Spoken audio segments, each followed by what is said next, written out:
কক্সবাজারের মহেশখালীতে যখন জলোচ্ছ্বাস হয়, ওখানে বৌদ্ধদের স্বর্ণ মন্দির আছে। ওই স্বর্ণ মন্দিরের গৌতম বুদ্ধের যে মুরিদগুলো আছে সবগুলা হলুদ চাদর দিয়ে গায়ের মধ্যে পেঁচিয়ে নিচে নেমে আল্লাহর জিকির করা শুরু করে দেয়। যখন জলোচ্ছ্বাস হয়, যখন তুফান হয়, তখন গৌতম বুদ্ধরে ভুলে যায়। তখন জিকির চলে একজনের, চিল্লায় বলেন তিনি কে?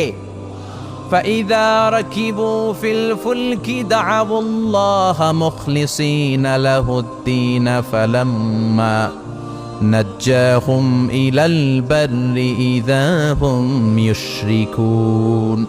আল্লাহ বললেন, আমার কিছু কুলাঙ্গার গোলাম আছে যেগুলা তুফানে পড়লে আমারে ডাকে, তুফান নাই আমিও নাই।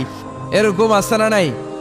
আমি একবার বরিশালে গিয়েছিলাম, গেছি বাসে করে, ফিরতেছি লঞ্চে, সদরঘাটে পৌঁছতে আরো 1 ঘন্টা বাকি, হঠাৎ তুফান। ওই দিন দেখলাম আল্লাহ কারে কয়, আল্লাহ কেসকো কাতে হ্যাঁ